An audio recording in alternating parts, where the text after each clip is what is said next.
Pouillon est un architecte totalement atypique. Il raconte dans de nombreuses déclarations publiques à quel point il a subi un enseignement qu'il trouvait tout à fait inacceptable. Enfin, la fabrication des prix de Rome, en gros, c'était ça à l'époque aux Beaux-Arts. Et lui a une fascination, c'est très très curieux comme cas de figure, il a une fascination à la fois pour le chantier et pour le métier, au sens médiéval du terme. Et puis en même temps, bon, c'est quelqu'un aussi qui pense, enfin qui réfléchit, mais il ne met pas la théorie architecturale en premier. Et donc, dans toutes ces réalisations, si on veut découvrir l'esprit de Pouillon, ben, il faut faire comme lui, il faut se promener dans son œuvre et imaginer que c'est en chantier. L'énorme chantier du Vieux-Port, le plus important de la reconstruction en France, ça a été le premier champ de bataille, comme dit Pouillon lui-même, il le répète, de sa carrière, et c'est là qu'il s'est révélé à lui-même et aux autres, à ses confrères, mais au grand public, à commencer par les habitants.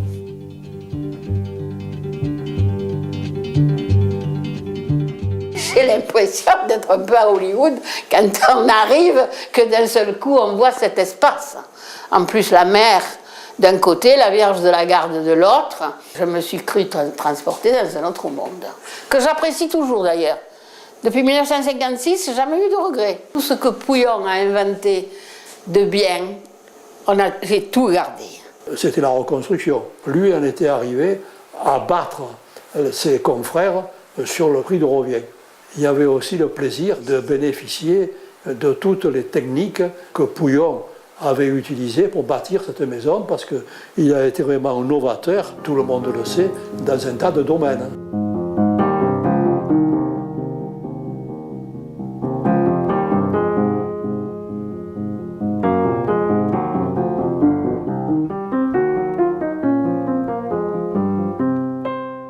Un type extraordinaire, Pouillon. Il avait du génie dans ce qu'il faisait.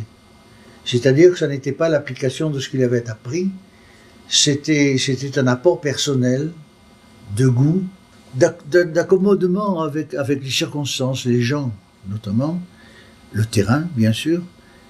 Et puis il trouvait des solutions qui étaient des solutions claires, qui étaient des solutions intelligentes, qui étaient des solutions qui pouvaient satisfaire. Il prenait la peine de penser aux autres. Ça, c'est énorme. Et il a fait des trucs très bien, avec peu d'argent. Et ça, c'était très important parce qu'on n'avait pas d'argent. Les sinistrés des Sablettes étaient des sinistrés des pêcheurs, des gens qui avaient des dommages, c'est sûr, mais de petits dommages.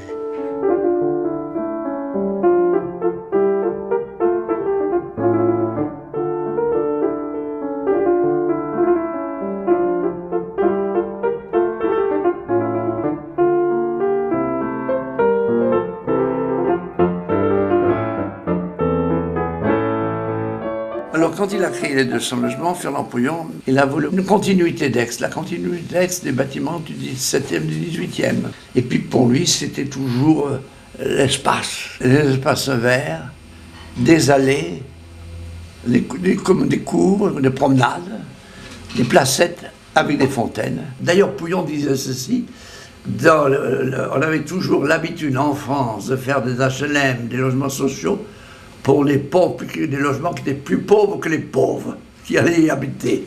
Et lui, il voulait apporter du luxe aux pauvres. Vous voyez, c'est très bon ça. Mais dans ce monde, il y avait toutes les couches sociales de la société. Vous aviez les ouvriers comme nous, mais il y en avait très peu. Nous n'étions que 3 ou 4 ouvriers ici. Il y avait beaucoup aussi des classes supérieures qui avaient beaucoup d'enfants. Il y a eu un brassage de la société. C'était de toutes les couches sociales que vous ne trouvez nulle part dans des copropriétés, pas du tout, parce que c'est des gens qui choisissent. Tandis que là, on leur avait attribué. Et alors, si vous saviez l'entente, l'harmonie qu'il y avait à cette époque-là, c'était merveilleux à ce sens.